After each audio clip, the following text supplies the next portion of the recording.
दोस्तों, मैं गांव-गांव तक पब्लिक ओपिनियन लेने के लिए निकला। दो लोग आपस में बातचीत करते हुए मुझे मिल गए।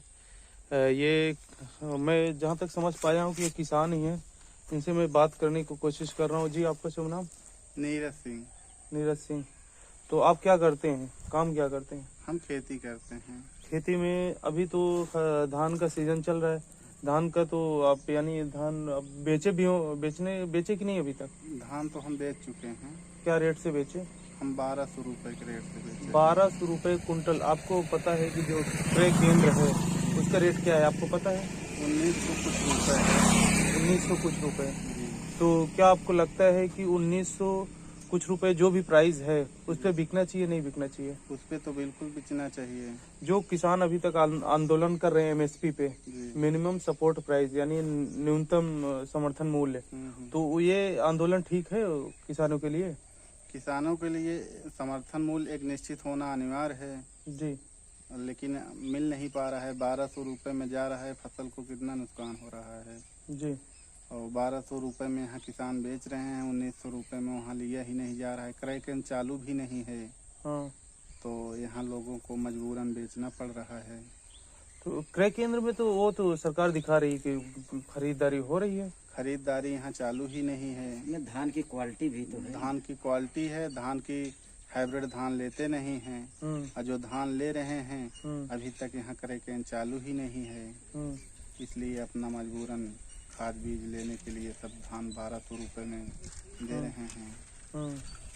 और इसका एक समर्थन मूल्य कम से कम निश्चित होना चाहिए। सब तरह यानी गारंटी, सरकार को गारंटी देना चाहिए कि सरकार को एक गारंटी देना चाहिए। चलिए 1900 कुछ रुपए में है, कम से कम व्यापारी 1800 या 1900 या 1700 कुछ तो एमएसपी पे लागू होना चाहिए। इससे कम व्यापारी नहीं ले सकते हैं धान। जी। यानी जो किसान का आंदोलन चल रहा है गारंटी मूल्य का, वो ठीक है? वो ठीक है। गारंटी मूल्य एक होना अनिवार्य है। किसान कुछ गड़बड़ करता है। तो ये चाचा जी भी हैं। आपका शुभ नाम पहले आप बताइए। शिव बहादुर सरोज। जी। आप अभी कुछ बता रहे थे कि जो किसान गड़बड़ कर रहे हैं, वो क्या गड़बड़ कर रहे हैं? मैं नहीं समझ पाया। गड़बड़ ये कर रहे हैं, अगर 20-25 रुपए में धान जाएगा, हम भी किसान ही हैं, तो जो गरीब आदमी खरीद के खाता है उसको 50 रुपए किलो चावल मिलेगा, 50 रुपए किलो गेहूं मिलेगा, तो खाएगा कि मर जाएगा? चलिए ठीक है, आपका सवाल इनको तो इनकी तो झोली भर जाएगी। चलो ठीक है। पहले सुन तो लीजिए। जो व्यापारी है वो 1200 रुपए कुंतल खरीदता है आपका धान। वो जा करके उसी क्रय केंद्र में बेचता है जहां आपको लाइन लगाना पड़ता है, नहीं बेच पाते हैं। तो अगर आप डायरेक्ट बेच पाएंगे तो ठीक नहीं होगा? नहीं, वो डायरेक्ट बेच पाएंगे वो ठीक रहेगा, सब कुछ सही रहेगा। लेकिन ये जो किसान कह रहे हैं कि इतना निर्धारित कर दो, हम भी किसान ही हैं। लेकिन और किसान और जो गरीब आदमी हैं जिनके पास खेती बाड़ी नहीं है, मजदूरी करके वो खा रहे हैं, अगर इतना रेट हो जाएगा तो क्या उनको 10-20 रुपए किलो चावल मिलेगा क्या? नहीं, वो रेट तो आज भी वही रहेगा। मेरा कहने का मतलब आप समझ नहीं पाए। आप चाचा आप समझिए पहले। जो एक यहाँ पे व्यापारी आता है, 1200 रुपए कुंतल आपसे खरीदा, वो जा करके उसी क्रय केंद्र में बेचेगा जो सरकार का रेट है। हाँ, वो बिचौलिया बन गया। आपका जो 1200 से 1800 कुछ रुपए या 1900 कुछ रुपए जो भी है उस पे बेचेगा, तो वो तो उसका मुनाफा कमा लेगा। लेकिन जो बाद में राइस यानी जो चावल बिकना है, हाँ, वो तो उसी रेट से बिकेगा। तो फिर इस पे क्या कहना चाहते हैं? हाँ, नहीं बेचना चाहिए, लेकिन इसमें जो दो क्वालिटी लग दिए हैं, मतलब इस धान में इतना % चावल निकलता है। तो गवर्नमेंट रखा है कि इसकी कीमत ज्यादा रहती है, वही वो क्रय केंद्र पे लेते हैं। जैसे हाइब्रिड धान है उसमें 58% वो चावल निकलता है। वो मरा हुआ धान नहीं लेते हैं, शुद्ध धान। वो मरा धान लेते नहीं है। बाकी हाइब्रिड में वो मरा धान अक्सर निकलता है। और जैसे मंसूरी चावल हो गया, मंसूरी धान हो गया, या बारीक धान हो गया, इसमें 68% चावल निकलता है। तो वो बात ठीक है, लेकिन थोड़ा कम ज्यादा करके इसकी भी कीमत जो है सही रूप से रखा जाए। अभी आप गैस का क्या बता रहे हैं? अभी हमारा गैस कनेक्शन गैस एजेंसी वाला जानकी भारत में, उसने मतलब मैं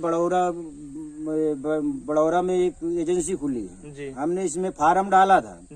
ये रास्ता चलते वो आया था ना, वो टिमटिमिया वाला। वो बोला कि दे दो कागज, दे दो राशन कार्ड, आधार कार्ड दे दो और सबका गैस कनेक्शन हो रहा है। तो हो जाएगा। हमने दे दिया उसको। अभी 2019 की बात, हमने उस पे 1-2 बार देखा थी, वो हमारा कनेक्शन पास नहीं हुआ था। तो ये क्या किया, अभी जब दूसरे के यहाँ मैं फार्म डालने गया तो वो बोला कि तुम्हारा कनेक्शन हो चुका है। और हमने कहा किस जगह पे हुआ है, तो उसने कहा जानकी भारत में हुआ है। तो हम वहाँ गए, तो दिवाली के पहले गए, तो उसने कहा कि हाँ कनेक्शन हुआ है, दिवाली बाद हम लिस्ट बनाएंगे तुम्हारी। और जब मैं फिर बाद में गया, 20 दिन के बाद गया, तो हमने कहा, वो बोला फोन करके बुलाऊंगा, फोन देखा तो फोन किया नहीं। फिर गया तो वो बोलता है कि 2019 में आपका कनेक्शन हुआ है और अभी वो गैस नहीं बट रहा है। अब क्या है, अभी नया वाला बट रहा। हमने कहा कि बताइए हमारा तो चाचा जी आप बता रहे हैं ये सरकार का कसूर नहीं, ये तो एजेंसी का गलती है ना, ये एजेंसी का गलती है, लेकिन सरकार को इनको मतलब जांच करवानी चाहिए। नहीं इस पे, यानी आपका कहने का मतलब ये है कि सरकार को इस पे भी ध्यान देना चाहिए। इस पे ध्यान देना चाहिए, क्योंकि अब बताइए हमारा 2019 का कनेक्शन, पता नहीं हमारा गैस इधर कर दिया, किसी को लिप्स कर लिया या किसी और को दे दिया। बताइए अभी वाला कनेक्शन पास हो रहा है, 2019 का नहीं पास होगा, ये गलत है ना। बिल्कुल ठीक करें आप। इसका मतलब हमारे दिमाग में क्या आएगा कि वो 420 ही कर रहा है। भाई 2019 का बोल रहा है, 6 महीने बाद इलेक्शन बाद आएगा। चलिए ये सब तो रही किसानी और गैस की बात, लेकिन 2 महीने बाद चुनाव है उत्तर प्रदेश में। हाँ जी, क्या मुद्दा रहेगा आपका? हमारा मुद्दा जो जैसा चल रहा है ये तो अभी चल रहा है, सही है। मोदी जी भी ठीक हैं और योगी जी भी ठीक हैं। हम वोट भी देंगे उनको और सपोर्ट भी करेंगे। और बाकी जो सरकारें आई हैं और जो हल्ला मचा रही हैं, ये लूटने खसोटने वाली सरकारें हैं। ये गुंडा राज, माफिया राज, चोर डकैत बेईमान सब पलते हैं। चलिए इस सरकार में लगभग 4.5 साल से ज्यादा निकल चुका है। तो आप अपने एरिया के 5 काम बताइए जो आपकी निगाह में हुआ है। बिल्कुल बताएंगे। हमारे ये गांव में देख रहे हो, कहीं रोड नहीं था, इंटरलॉकिंग, गली गली में इंटरलॉकिंग हो गया। एक खड़ंजा भी नहीं था, इंटरलॉकिंग हो गया। और कितना जिनके पास घर नहीं था उनको आवास मिल गया, उनको कॉलोनी मिल गया। जिनके पास नल नहीं है उनको नल मिल रहा है। कोई चीज कमी नहीं है। और दूसरी बात, जो गरीब है चाहे थोड़ा बहुत राशन भी उनको मिल रहा है। राशन भी मिल रहा है, अगर 5-25 किलो मिल जा रहा है तो बहुत सहारा हो जाता है। 25 किलो मिल गया तो 25 किलो गरीब आदमी खरीद लेगा तो 50 किलो 1 महीने का निकल जाएगा 4 आदमी। तो बहुत कुछ सहारा है। चलिए लेकिन कुछ लोग ऐसा कहते हैं कि युवा को रोजगार नहीं मिल रहा है, ये बहुत बड़ा सवाल। हम ये भी सवाल, युवा को रोजगार नहीं मिल रहा है, किसकी सरकार में मिलता था? मैं ये पूछना चाहूंगा उनसे कि किसकी सरकार में जितने युवा थे उनको सबको रोजगार मिल गया? कुछ ना कुछ तो पिछली सरकार में लोग ऐसा बताते हैं, अपना आंकड़ा देते हैं हम कि कुछ ज्यादा। नहीं, ऐसा कुछ नहीं। जितना इस सरकार में रोजगार मिल गया है, जितना बिना पैसे के रोजगार सरकारी सर्विस में लग गए हमारे गांव में 4-5 आदमी, वो बिना पैसे के नहीं होता था। 4-4 लाख 5-5 लाख रुपए लेके दलाल बगल हो जाता था। अभी रिश्वतखोरी बिल्कुल रिश्वतखोरी बंद हो गई। थोड़ा बहुत तो होगा ही, वो तो कोई भी सरकार आएगी नहीं खत्म कर पाएगी। जी मैं आपकी बात समझ रहा हूँ। और दूसरी बात ये है कि गांव-गांव में समूह चला दिया, किसी को छोटे मोटे काम में लगा दिया, किसी को दूसरे काम में लगा दिया। थोड़ा बहुत स्केल पे आगे चल के उनका तो बढ़ोतरी होगा। तो नौकरी इसमें ज्यादा लग रही है, उसमें पिछली सरकार या कोई भी सरकार थी उसमें इतना ज्यादा कुछ नहीं था। बेईमानी, चोरी, खसोट, यही सब था, लूट खसोट। चलिए ठीक है। मैं बड़े भाई भी हैं चाचा जी के साथ में, उनसे इनकी बात से आप सहमत हैं? हाँ ठीक है, जो कह रहे हैं बढ़िया ही है।